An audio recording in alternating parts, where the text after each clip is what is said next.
Good morning. Good morning. Morning. We're waiting for Dre. All right.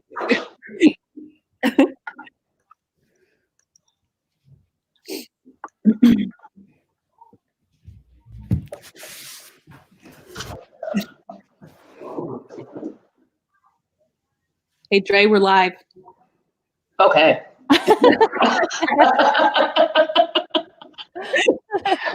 Like, all right, let me get off my phone. Great.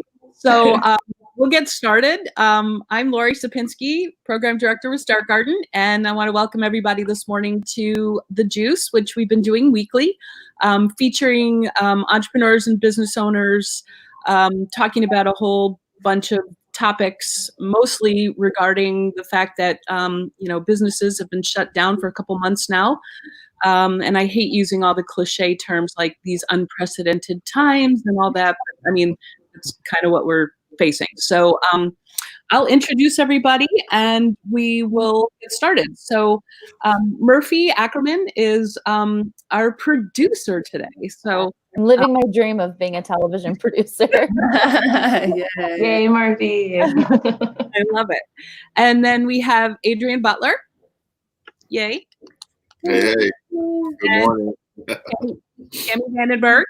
Yay. And then Dre Wallace. Yay. So this morning we're focusing on the music industry. We've talked to people in the restaurant industry, and we've talked to people producing products and who have services and things like that. But I think each industry and each type of business has been affected in really unique ways. And the music industry and venues who host music events are definitely affected in very different ways.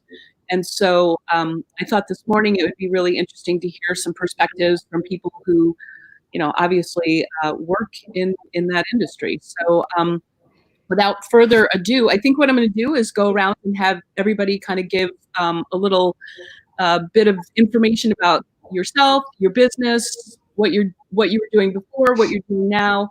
And once we kind of get through that, we can morph into some discussion about what things look like when we start to see some easing of restrictions and things like that.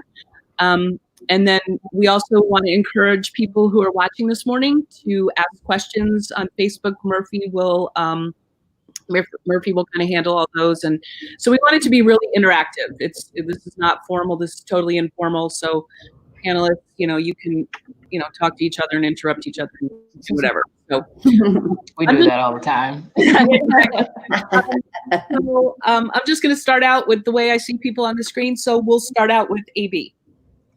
Hey, so my name is AB, and before COVID-19 and all the quarantine life, I was a DJ and event producer, and did some consultation on events.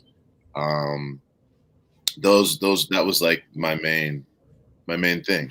And so that's gone. In the way that it was. Now I get paid millions of dollars to be on panels like this. That'll be in the mail later.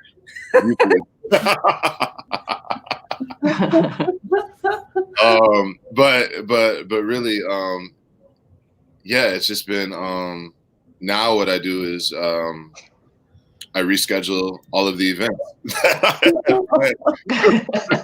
Over and over again, over and over. Exactly. It's a constant thing. It's every week. There's more people that realize that this is not going away in 2 weeks, and they realize that they may, just because they can go to the grocery store in masks doesn't mean that they can party in a room of 300 people with masks. So they're rescheduling events. So my administrative skills have improved. are you looking out and looking at like your schedule and reaching out to people and trying to rebook, or how are you kind of handling that? Yeah, I reach out to clients that book heavily with me. So my DJ work is a combination of like there's cool parties and things like that, but then there's also corporate events, and there's weddings, there's fashion events and things. There's like so many different things. Right. So honestly, I've been taking my cues from the business world, you know what I mean? And so large corporate entities that when they start rescheduling things and canceling fundraisers, you know what I mean? Like when fundraisers get canceled, that's a huge clue that like, oh, this is like for real, and this is gonna last for a long time, because like what large business doesn't want to make $500,000 at a fundraiser? Like, right, they would like to make that. So so that's I reach out. I've already reached out, but then the problem is that like we're reaching out like every 3 or 4 weeks because everything has changed. I feel like the mood and the vibes. I mean, Tami could probably speak to this, has changed a lot since the beginning. At the beginning, I think people were so hopeful that by this fall they could do things, and then all of a sudden 2 weeks later, it's like, no, wait, like we can't do it until 2021. Right. So the other thing I want to say, and I don't know if I'll forget this if I don't say it now. I feel like among musicians and creatives and DJs and people that offer services that rely on like lots of people getting together, I feel like there's this there's a pressure to I think a lot of people are feeling a pressure to like create something amazing with all the free time that you have. I get a lot of people asking me questions like like what new thing are you going to do, and why aren't you streaming more free content and things like that, and I think this is it reminds me of like when Napster first jumped off and like disrupted the way people were making money with music. It feels like it just doesn't feel like we can keep having artists do everything for free. Right. Yeah. Right. And like I feel like that is currently the expectation of the most people that are, and a lot of musicians are feeling like, oh, I got to do this for free. Like I have to stay connected to the support system and stay connected to my fans. I need to give them something, and then it's free, and I don't. That's not a good. Yeah, it's not good for business. Right. You don't see restaurants are trying to pivot, but you don't see them giving away free food. Right. I mean, they're doing it differently, but they're getting paid for it. So, yeah, I totally understand. Dre, why don't you jump in now? Yeah, sure. So pre-COVID, everything is basically the same as it is now, strangely enough. So for all my SuperDre stuff, which I'm a music producer and a DJ, that probably was the most immediate impact. And just because I was booked for 9 music festivals this summer, with Electric Forest being the first of those. And all of them have either been postponed or canceled completely this year. Yeah. So obviously for performance stuff, that was a huge impact right away. And for Fortify, which I'm the founder of a music tech startup too, that uses, basically it's leveraging data for independent musicians. There's a whole lot of extra special wrinkles with that too.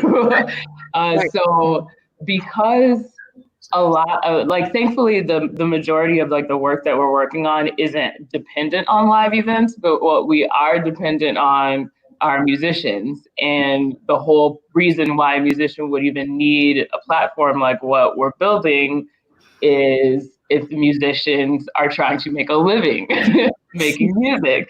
And we all know that 90% of like funds that where you get your money from as a musician, like is usually coming from live shows.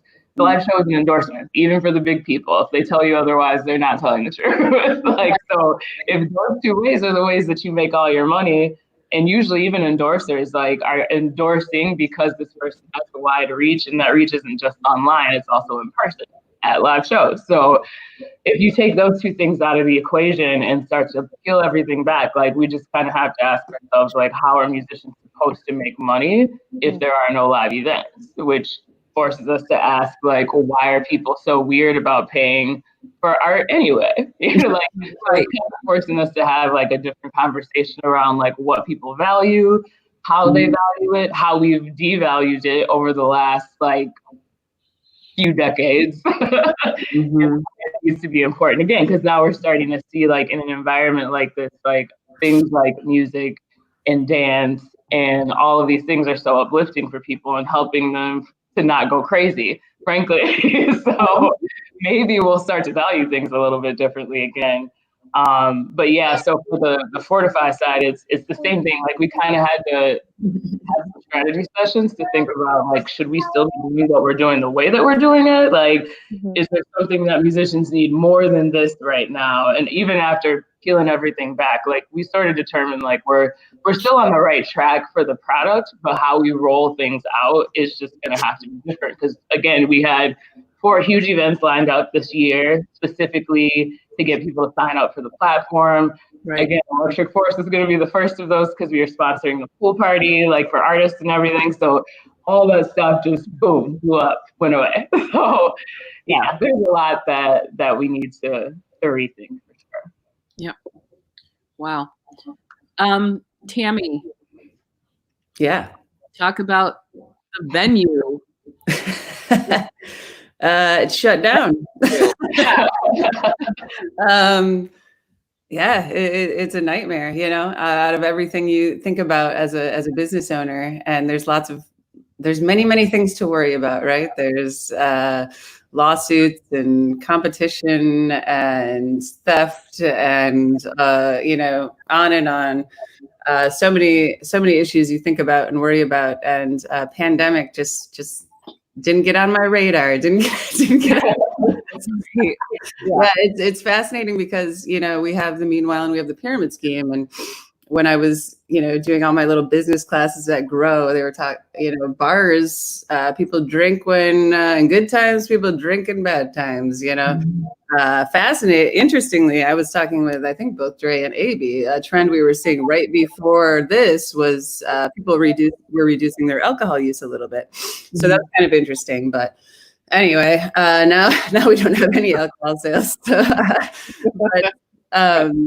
yeah, so this is something that certainly was never on my radar. I certainly anticipated lots of ups and downs. The music industry, I mean, I echo what Dre and AB say, you know, art is not valued like it should be here and many places.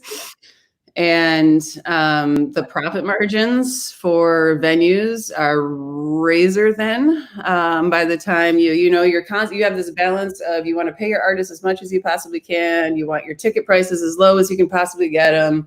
You want to pay your staff as much as you possibly can, but you need to keep your booze prices as low as you possibly can. And it becomes real easy to move into nonprofit territory, you know. I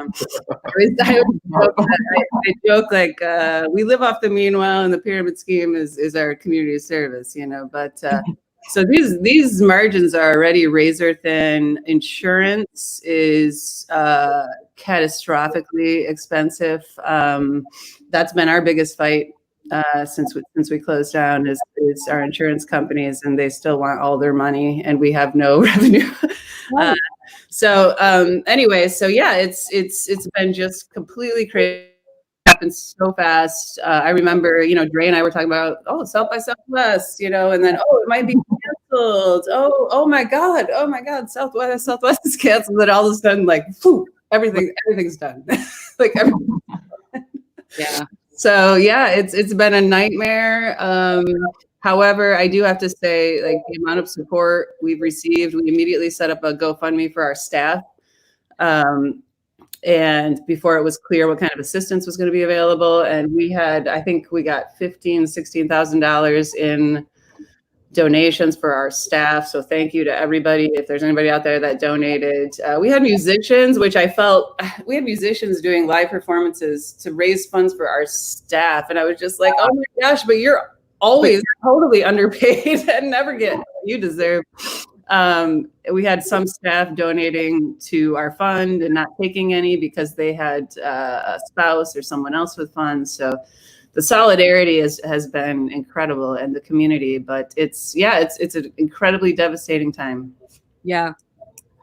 And I mean, I think, you know, AB and Dre kind of touched on it. It's like you, I mean, at first it seemed like, oh, it's going to be a couple, maybe a month. And then, you know, then suddenly people started saying, well, I don't know, you know, this might come back in the fall and maybe people will reschedule events for fall. And now we're hearing, nope, everything's closed. You know, nothing's happening till 2021. So it makes it really hard to plan. Like AB, when you're talking about rescheduling, you know, reschedule for what? It's a month out, and then it's like, oh, I got to do that again. Yeah, that's like so incredibly difficult to deal with. It's totally out of anybody's control at this point, really. Mm-hmm. So that, I guess maybe if there's a silver lining in this, it's that everyone's kind of like going through this at the same time. Mm-hmm. Right. So at least these conversations start at a place where people are like, you know, I know that it's weird for you, and I know it's weird for me, and I know that everybody's trying to figure things out. You know what I mean? So at least, you know, because at least they're getting it, you know, clients are getting that from the venue as well as the vendors, you know, because food and the drink and everything that's involved. I think people have a good realization now that this is like all these things are interconnected, and you know it's all affecting each other. It's all right. Yeah. So now we need to just get a union together, right? For that. Because the other thing is, you know, like honestly, I feel like musicians should do that because then we probably really would get paid, but we should. Yeah, this is just bringing up. This is like, you know, this is all the dark side of all the music event industry is just like coming out, and like the years of, you know, because one thing actually Dre and I spoke about this a little while ago, and like you can't, as a musician, you can't sell anything right now. Like you can't, even if you wanted to make a vinyl, if you're like, oh, I'm gonna do a vinyl and or make a cool CD with like a cool box case that people can put on their shelf, and like something that really represents, you know, what this album is about. Like nobody buys music, they stream music. So everything's free. Everybody's used to getting their music for free for the last 15 years or so. You know what I mean? So you can't. There's no merch sales. Like why does someone want like a band shirt? Right. And, you know, when they're concerned about like how they're going to feed their kids, you know, it feels it's just a nowhere to wear merch. Like who's gonna see it? Exactly. And then I don't want to talk about the problems all the time. Like it's more fun to talk about possible solutions, but a lot of the possible solutions at this time are just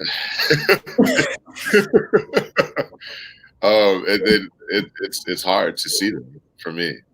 Yeah. Dre, when we talked the other day on the phone, you were saying that you've been on some calls with some of the bigger record labels and things like that. So from like a bigger industry perspective, what are people saying? Yeah, I mean, the general consensus is no one actually knows what to do, but we're all coming up with some great ideas.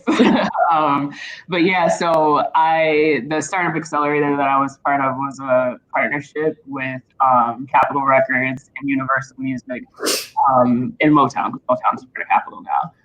And we've had conversations over the last, like I say, like probably like 4 or 5 weeks, like various people either through that we were connected with through the accelerator, or executives who work at some of the major labels and or like in adjacent things like PR for artists and artist management, stuff like that.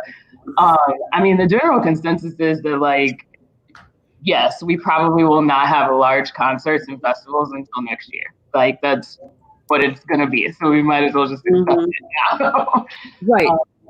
Where there's like the gray area that I feel like I've seen is what happens to these like mid-sized kind of events. And like Tami was saying, with the margins for venues being open, being so thin, once you start chipping away at that by not allowing like the cap to be met for the venue, well, then like you have to start, like, is it even sustainable for the venue to stay open? Like, can they even afford like normal operating costs?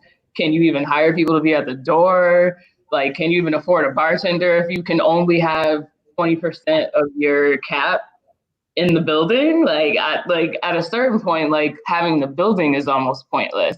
So it's like, it's what's really crazy, I think, and one of the guys on the call said this too from Motown, is that like, this is sort of what happens when you have like an economy that's already squeezed, like to begin with. So then introduce COVID, which is just one little tiny thing. And like, we've seen what happened, like the whole system just kind of fell apart because it was already about to fall apart. Like in music in general, like the industry itself is just a little bit weird anyway, because there's less rules. Like there's a lot of shady stuff that happens. And because of that, like things aren't always documented the way that they might be if you went to some large corporation that has lots of regulations and rules. Like music is wild. It's crazy. There's a lot of stuff that happens like, in the background that just a lot of people have no idea. And situations like this where pressure is applied, you start to see all the cracks and like where this stuff falls apart. And I mean, artists are going to create regardless because they're not usually doing it for other people anyway. So that's gonna continue to happen. But when you can't do that and pay rent and do that and do these other things, like chances are pretty good that you're not going to be making art for very much longer. So I think like it's just from a creative standpoint, one of the things that Mark Byers, and he's the GM at Motown, that he did say, and I think this is true, and I've heard this on a couple other conversations like that I've had too, like if you are a creator, like just keep doing stuff. Like keep making things, like consider this business as usual because once this is over, and it will be over, it's not going to go back to the way it was, but things will get better. We will be able to go out and see people, but we're just going to have to reimagine like the whole system and how this all works. Like we need to reimagine what art means to us. And hopefully now that people have been without it, they realize like how important it actually is for us. Yeah. But then also just reimagine like who deserves to like make a livable wage and who doesn't.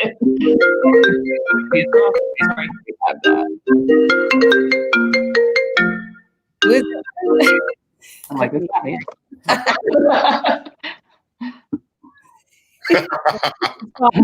Sorry.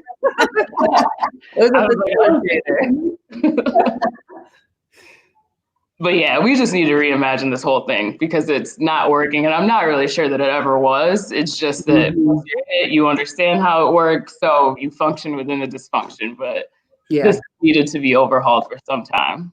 So. Yep. Tami, we talked about this too, and you and I talked about like just different ways to. Sorry.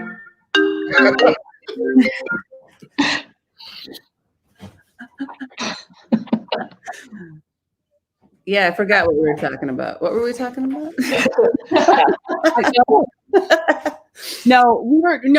We were talking about like when the venue opens, like maybe is it more feasible? Is outside a better option? Is how do you I don't know, how do you envision, there's Dre was alluding to it, spacing, you can't have as many people in the venue. And then, an experience. I mean, when people come to a venue to hear music and whatnot, it's that experience that is important. And if that's diminished because there's less people there, everybody's like, what is that music experience anymore at a live event?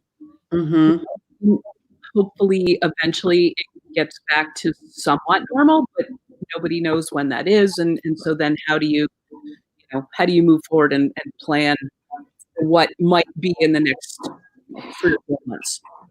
Yeah, I wanted to comment a little bit on what AB and Dre said and then answer that. But so AB, you're not going to be writing your version of King Lear, during this. That was all circulating, like everyone's going to write King Lear, every artist. It's just like, probably they're not.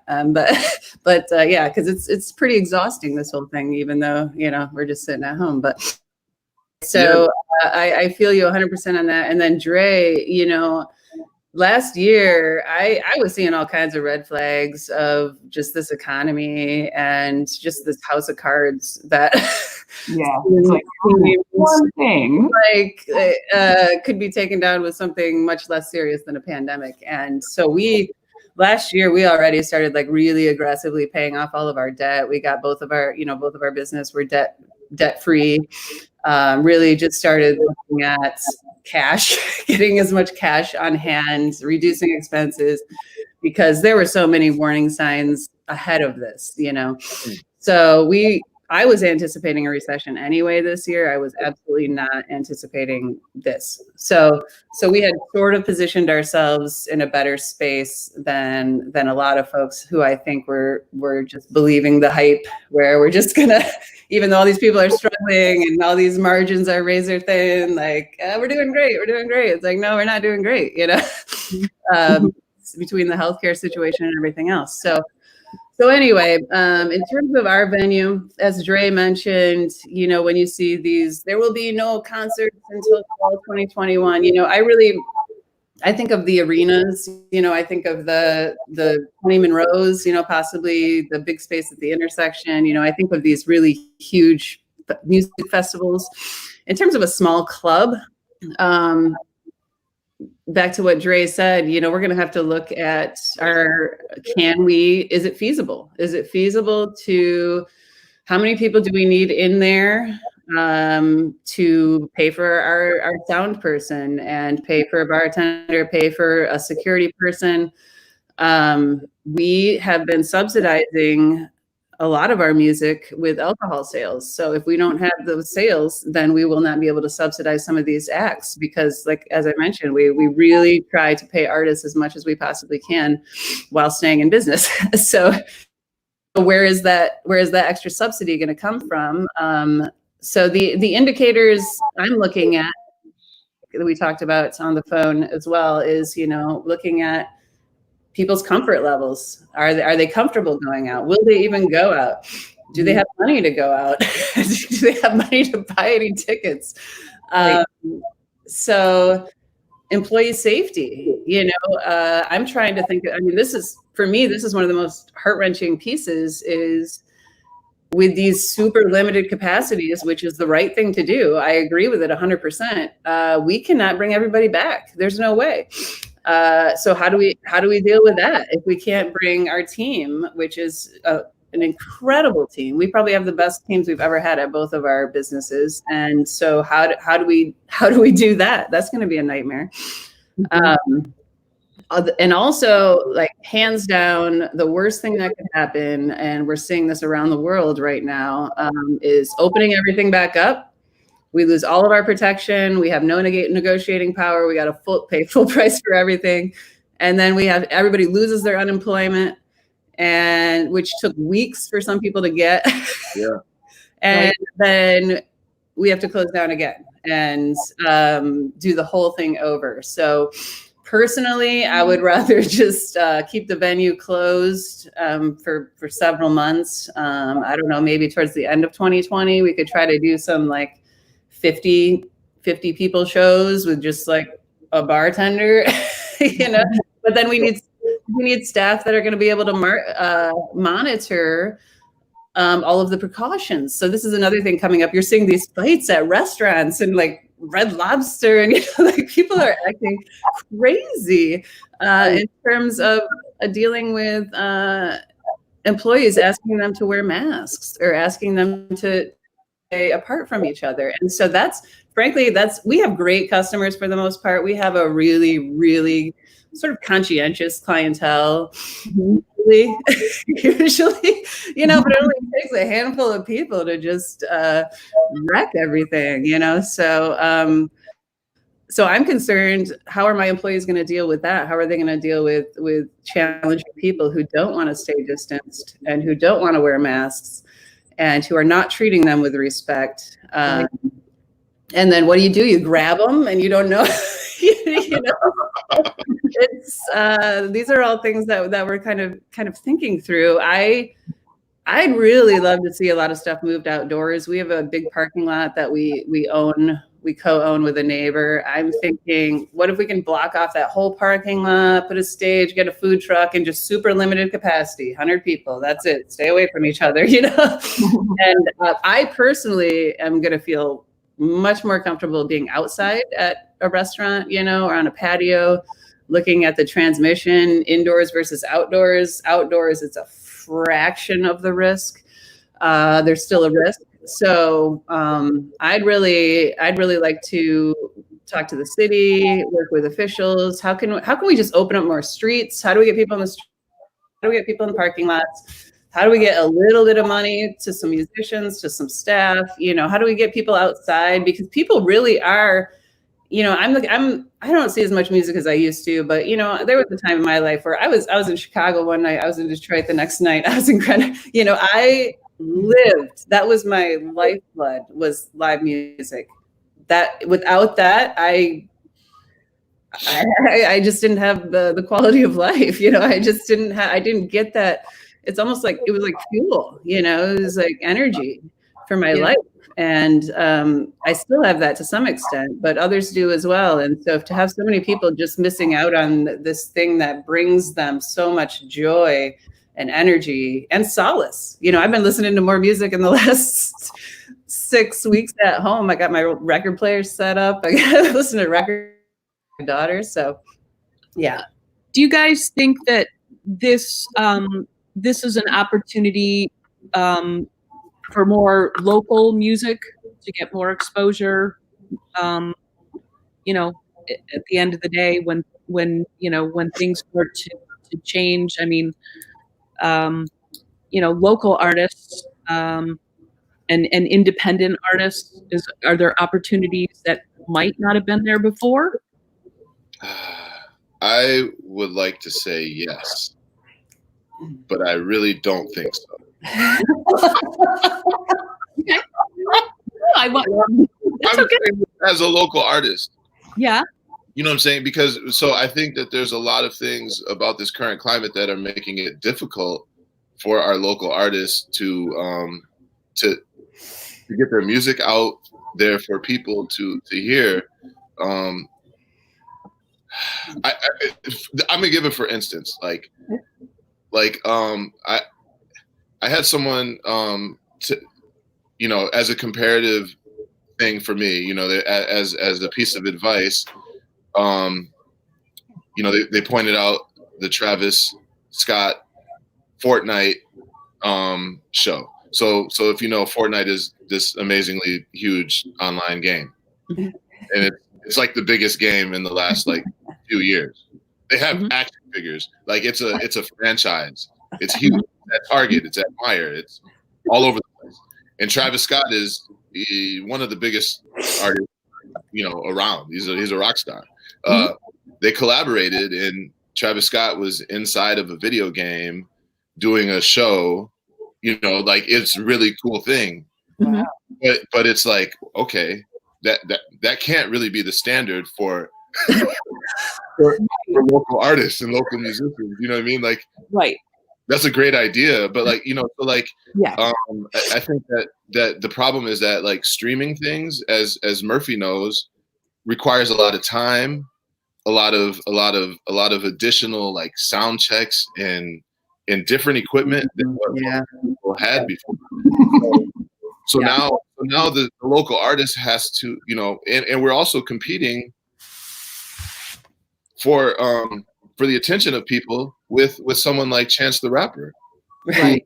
who has he's got a stream happening on the 14th of May. Do you know? I know that because my friends are asking me if I'm going to go to it. But these are the same friends that didn't reply to my text message when I asked them if they wanted to buy tickets to my live stream on Saturday.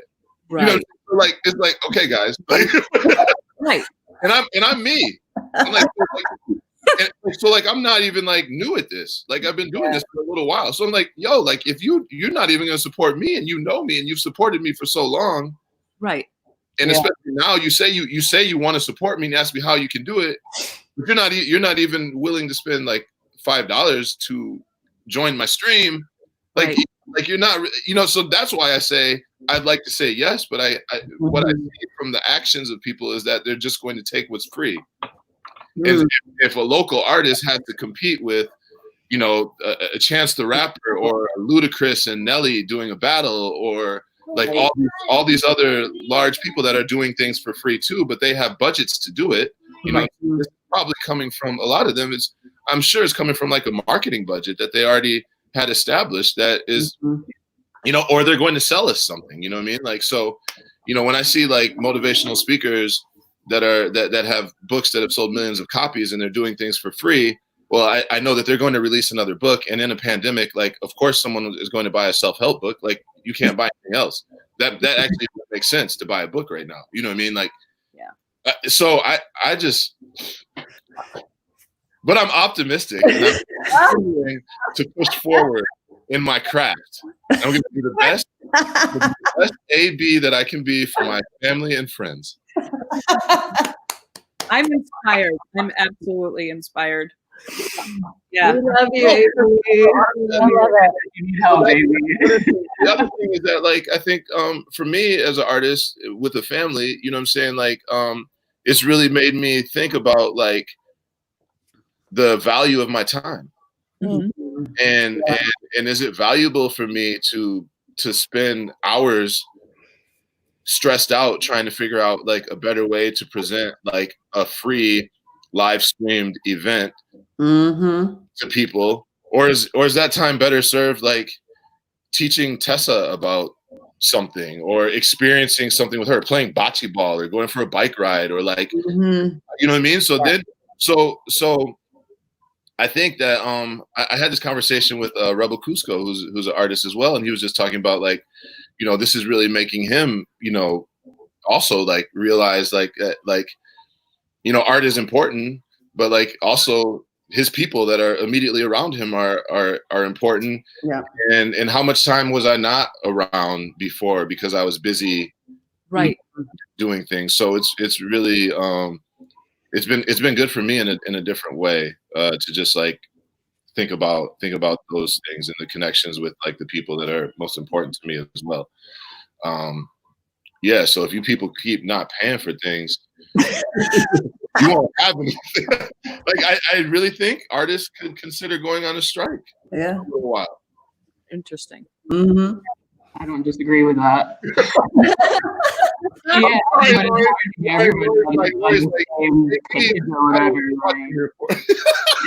Wait, what? I couldn't hear you. No, it's true. Like, we're going to get everybody on the same page, because you're right. Like, yes, so video game collabs have been something that's been huge, like, for artists lately. That's something that artists, if you're already into that, like, that's a partnership that just makes the most sense. And they're making tons of money off of it. But they're making tons of money because they're getting paid. Someone is willing to pay them to do this thing to boost this company's profile or whatever. Like, so at the end of the day, like, that still puts the way that system is functioning directly at odds with what the average independent artist is going to be experiencing. Like if we just like basically like put a stake in the ground right now and just say from here on everything is new. I mean, still the people who have already made it and already making lots of money and have made it, they're gonna be fine. Right. Because their money's already gonna make money at this point, and they have social capital to be able to leverage to get money, even if it's not as much as they used to get, it's still something, you know? Right. Those people are gonna be fine. I feel like the people who are way up here are going to be okay, and the people who are just starting out are going to be fine, because like you can't kill yourself jumping out of a basement window, like you're just starting out. So like everything is new, and they're probably going to be pretty well primed to function in whatever comes next, because they're experiencing the worst possible scenario that they could ever experience. So it's the people who are like everything else in the middle, which is what about 95% of the music industry actually is comprised of. Because these are the acts that are filling places like Pyramid Scheme and Intersection and Monroe. Like it's filling those venues that are all across America, like even in small towns that hold from like about 100 to like even I would say up to like 2,000, 3,000 people. Like that is the music industry. Like it's not the Rihannas of the world, because there's only a handful of those people. So like if you have to cut that whole middle section out, doesn't leave very much. Like it literally is like Beyonce, Taylor Swift, like Jay-Z, like people who are so huge that then at that point, none of us would be able to afford even going to see them, because they would be forced to scale down their shows to a much smaller size. And like, so it's like, what are you supposed to do? Charge people $500 a ticket to come see us perform? Like that's crazy. So something's gonna either people need to make more money so they can pay for more stuff, or the cost on everything else just has to drop. Like there's really no other option, because there's only so many levers that you can adjust, you know, and pull. And at some point, like if people can't afford basic stuff in life, I don't know how they're gonna afford, you know, a $200 ticket to come see a really cool show at Pyramid Scheme that only 20 people can attend, you know? Yeah. Right. So, and I don't know what to do with that. Like, I think that's the part where it is really challenging, because, you know, again, like from an artistic standpoint, like artists, we're going to create no matter what. Like, that's like a non-issue. But it's when it starts bumping up against the realities of how do you survive in this climate, you have to make some hard decisions. Like, and I'm just worried that that hard decision for the vast majority of people who are artists, like in that middle section, is going to be, they're going to have to do something else. And I hate to even do that. Like, I hate to even tell somebody who is like, you know, an amazing first year violinist at the New York Philharmonic Symphony. And then we say, you know, we don't really have any opportunities for you anymore, so you could just stay at home and play your violin yourself. Like, So, I mean, this is a really interesting point, because like I think Tami, you were the one that said it. I mean, there were sort of warning signs anyway, that the industry was fragile to begin with. And then, you know, I mean, to imagine that in 2 months now, there's like this drastic, you know, I don't even know what to call it, this drastic change, this drastic realization that all of those people in the middle are going to have to rethink things. And maybe that was something that was happening anyway. But so, I mean, if we fast forward through the rest of this year, because we realize that this year is going to be like incredibly challenging. If we start to look at 2021, I mean, I don't want to be like Pollyanna, but I also I want to think that at some point things do get better. So how do we take what's happening right now, and I say we, not really me, but in general, how do we take what's happening and then hopefully make it so that when things do start to become more normal, that there are some changes in the industry that help prop people up, and that the core of artists are better appreciated and better compensated.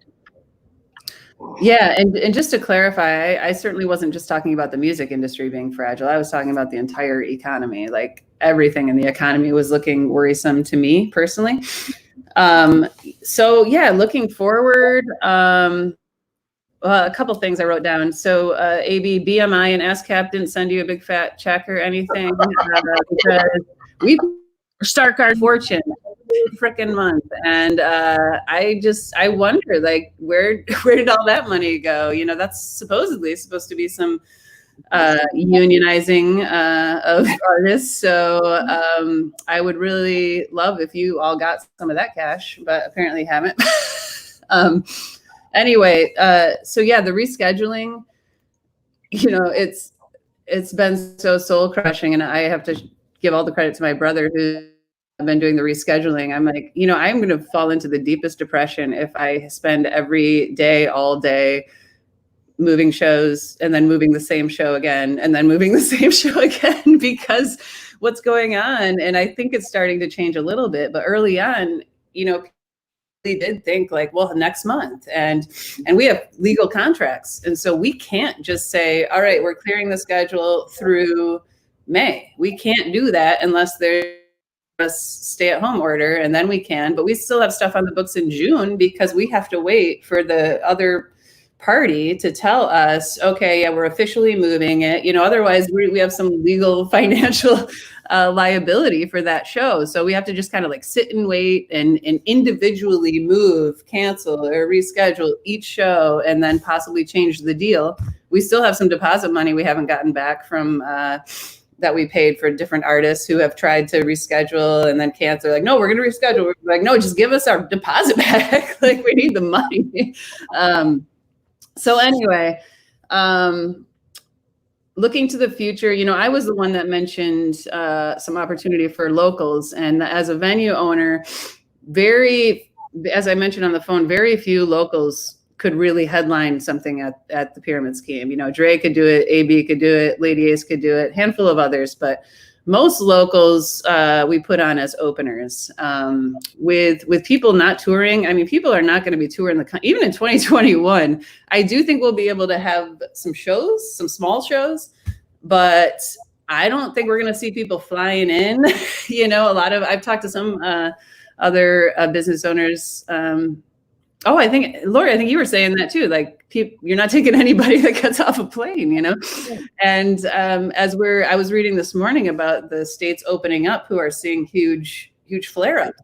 It's like, well, if we finally contain things in this area, the last thing I'm going to do is try to bring in some musician from Texas, which, you know, I love Austin, but things are crazy down there. Like, I'm not, so the touring is going to take a while, international for sure. You know, I mean, I don't know when the next time we'll have an internet. We've had a lot of international acts come through, but that could be 5 years from now for all I know. So having said all of that, I do think there might be opportunity for newer artists who haven't been able to get on a stage, who could bring 20 people out, you know, where it's like, that would not have been a good number like in previous years. Everybody's getting great numbers at their show. Only get 20 people. And really super enthusiastic fans, you know? So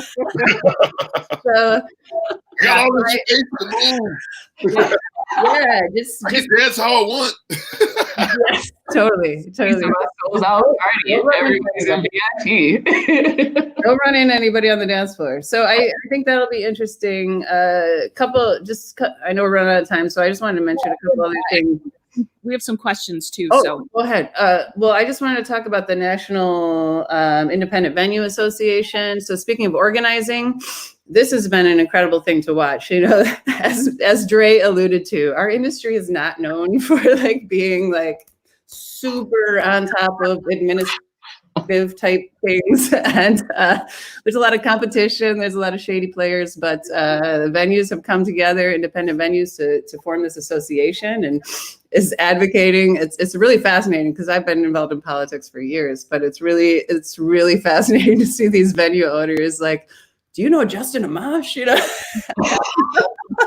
I'm like, yeah, I'm actually on the committee for the woman trying to unseat him, so I'm probably not the person. But anyway, so that's a really promising thing. The other thing we're seeing is Like guarantees may be a thing of the past for now. Everything's moving to door deals because we just have no idea who's going to come out, you know. And so we're seeing where we used to do majority guarantees, where no matter how many people come, we owe X amount. We just can't do that anymore because we just have no idea. So everything's probably going to move to door deals for a while. The other thing, last comment for right now is, as I mentioned, insurance is just a massive, massive issue in the venue industry. And one of the reasons ours is so high is because we allow people under 21 in. And that may be another thing that we see go away, because if we can only get 20 people in, we're going to take people over 21, and the insurance is just unaffordable at this point. So we may have to ax any all ages or anyone under 21 entering. I hate to do that. I don't want to do that, right. But that is something that I think almost every venue is going to have to look at. Wow. Murphy, do you want to jump into it? Yeah, and I encourage all of you to go through the Facebook page afterwards, because there's been a ton of engagement. So thank you, everybody who has been commenting and following along. But we do have a couple questions. So here we go. So from Paola, how can restaurants that are open support our local artists? How about performances stream live from the business page and a percentage of the sales that date go to the artist? Oh. That's a great idea. Love it. Yeah, that's a good idea. Love it. Well, I think you've got one restaurant that'll partner with you. El Granajero. Yeah. All right. And then this is kind of similar. I think there's a couple of questions in this vein. Would virtual pay-per-view type events work even on a donation-based platform? I'd happily pay for something. And I do have one comment before you get to this, which I've found interesting running the Start Garden streams that we run into. You know, AB did our 5x5 night. Sometimes when we stream live to Facebook or YouTube, our streams get taken down for copyright of certain songs. They are recognized by the what am I looking for? The record company, and they get taken down. So I don't know if that's something you guys are running into. If we were to do things like a live stream of a pay-per-view. Oh, interesting. Yeah.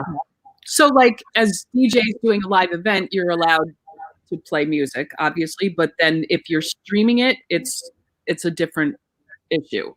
Yeah, because it's whoever owns the publishing rights and stuff. Right. Which typically the label does. Like sometimes people own their own publishing, but usually it's the label. So like if I as a DJ stream a set and there's a song, because there's software basically that recognizes the same stuff like Shazam uses. So if you recognize the song and it knows like if you don't have the rights to technically play that song without making sure that the artist receives the royalties for it, right.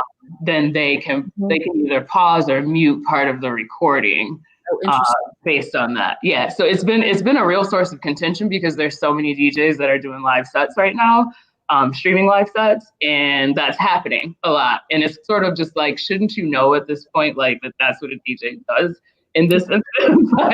But it has been like, there's been a bunch of articles and stuff about it just recently because people are kind of annoyed with it. Interesting. So what, Murphy, what was the question then? The first one, I forgot what it was now. I don't know. Was it about a pay-per-view type of event? Oh yeah. That local artists could do, and people are saying that they would pay to watch local artists perform. AB's like, is that what you're saying? I think that's what that person said, and she sounds sincere, and I think that's awesome.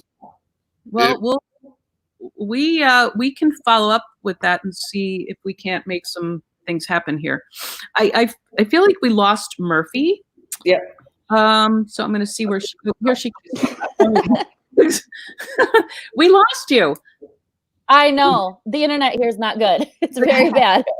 Well, and sorry about that. Going back to my phone call interruption earlier, the only reason I take my phone off and not have it here is because I'm using my hotspot to drive my internet. So I switched over to it. So anyway, so any other questions? Yeah, we've got a couple. Let me try to go back through here and find. Sorry if we missed anybody. A lot have come in, so I'm kind of going through them, trying to get some last minute ones in here. Here we go. So Vincent said, how important is it now more than ever to build an actual fan base for a local artist versus just a B2B relationship? It's important. I mean, it's always important. Like, yeah, your fans are the most important thing. Like, they're going to be your direct connection to your livelihood if you are planning to do music full time.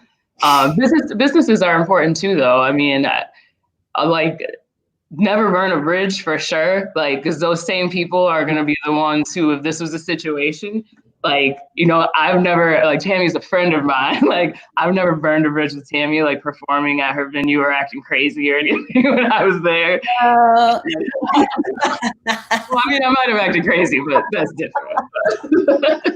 But seriously, like, I like the reputation and stuff and partnerships like, that you have in business, like, it's super important, especially if you're gonna live here. Grand Rapids is not large. Mm-hmm. It doesn't take a long for word travel. so yes, those relationships are important, but I would say that the fan relationship is the most important relationship. Yep. Agreed. Yep. Anything else, Murphy? There's a couple of questions. Yeah, there's a couple questions that are related to, so kind of just to maybe lump them into one, just about your thoughts about like maybe pay-per-view performances or being able to stream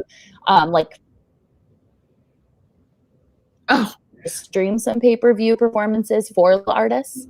AB, I'm curious. Thoughts on that? I know you've done a few of these, but I'm hearing people have suggested to us to do like some live streaming, and we have not done that, partially because we don't want to ask anybody to volunteer, and we have all of our staff on unemployment. And I've heard, although, like I said, there have been some live performances that have raised money for different causes, including our staff relief fund, but I've been hearing that those have not been generating much revenue based on the amount of work that goes into it and the amount of time. That's what I'm hearing, but I'm curious as to what you two are hearing about that. I would agree. I mean, I think like, I love the idea of pay-per-view stuff. I just am also realistic in our current climate. I think it's one of those things that people will do one time, maybe even a couple times. Like, my concern is that's still like kind of almost like putting a Band-Aid on a really large problem, because if we could get people to do that, we would have been doing that. Right. Like, and yes, this situation kind of forces us to have to rethink things, but because it's kind of the same situation as with the merch too. Like, I've heard people say that like there's some bands that have like put like a ton of energy into like developing new merch, and they've made a bunch of money off of it, like online, like, and that's great, but you're not gonna make $100,000 off of merch like every month, or even maybe more than once in a whole year. So like, because of that, like I think that the pay-per-view stuff can work. I just don't think that it's a sustainable solution. Okay. I wish it was, but I don't know if it will be. I wish it was too, but like Tami said, for the amount of work that goes into it behind the scenes, it's almost like you're trying to produce a television show. You need someone that is dedicated to handling the social media part of it. You need someone that's dedicated to doing what Murphy's doing and pulling people in. You need sound people for each individual thing, because the sensitivity of like volume adjustment for musicians and vocalists it translates differently when it's being streamed. I did a conference a live conference in which there were moderators and there was music played by me throughout the whole time. And it was 1 hour. It was free. It was designed for high school and middle school students. We did this last Friday, and it was a ginormous success in terms of viewership and engagement. But for that 1 hour, we had we had 7 hours of rehearsals. Oh my God. Because you're figuring out pulling people in. 7 hours of rehearsals, and then probably maybe 4 to 6 hours of meetings before that. Right. Wow. So I mean, for 1 hour, and there was no actual. I mean, I was the only performer of music. So talk about like trying to have a band. I mean, Right. a sound check under normal circumstances is long and involved. I think that if people are willing to, you'd have to be willing to pay quite a bit of money for it to sound and look like something that you want to pay for. Right. Yeah. Right. Yep. Yeah, I agree. I think the general public has no idea how much work goes into every single thing that we do. And I think too, there's like a big gap between like what actually happens and what people experience when they go to a show. So there's a lot of hidden costs. Like I can honestly say, like as artists, like we subsidize the vast majority of the stuff that people are seeing. Like we do shows all the time where we make nothing. Like we are happy if we break even. And I think, and again, which just highlights the point of things were already unsustainable. Like we were already paying other people basically to do our own shows. So if you really think about what that means, like that can't be sustainable. Like it's just like it can't be. And this just kind of exposed all of that, unfortunately. Wow. Well, we're at 11 o'clock. Murphy, is there anything else burning that we should address or? No, there's some stray questions still in the comments. I did mention to everyone that we would have you guys look through if there's anything maybe that we didn't get to, and told people to send in anything afterwards. Can I just quickly comment, although these are not solutions to all the issues, AB has some incredible merchandise, and I'm hoping you have that available, AB, on your website or Etsy. We have been selling a ton of merch, and I'm so grateful for that at the Pyramid Scheme. We have sold probably more in the last 2 months than we have, like the year prior. And so again, that's not covering our bills at all, but it is a huge help. And part of it's just like the emotional positivity of people thinking about you and caring about you and throwing in a little cash. And so I think, again, it's not going to be a massive solution, but if you really want to chip in, buy some merch, pay for some streaming, check out, whoever your favorite artists are, like check in on them. Just like, hey, the artists are the ones really getting hit. We're getting hit too. Right. But we've been able to get some SBA help, whereas I don't know that you all got SBA assistance. So there's a lot of artists that are not eligible for a lot of the programs that are coming out to support businesses and to support other things. And so please think of your artists. Please reach out to them, check in, see if they're okay, see if they need anything. This is completely nothing that artists did. They're just having this horrible impact based on nothing they did wrong. The artists have been bringing joy to all of us for so long. So I just ask that everybody reach out to your artists, support them in any way you can. Yeah. Thanks, Tami. AB and Dre, do you have any sort of last thoughts before we sign off? I appreciate all the people in the comments. This was great. Shout out to all the people that are listening and giving support and contributing ideas. That's good, and it feels very supportive, and that's awesome. Thank you guys. Same. I mean, I agree. Like I've got nothing but I feel like positivity for the most part around me. Like there's been some negative stuff like in the news and all that, but honestly, like I feel like people have really rallied together and I've tried to do their best for the most part, and it's been nice to be able to see that. And like, I definitely appreciate the support. I'm working on like 1,000 different things. So like, I appreciate when people can just be like a sounding board for stuff. Cause right now, like some stuff you just can't figure out on your own. So even just conversations like this and seeing like the line of questions and comments that people have, like at this point, all ideas are great ideas. There are no bad ideas right now. So I think we're just really open to anything that anybody has a great idea, like I am all ears at this point. So. Yeah.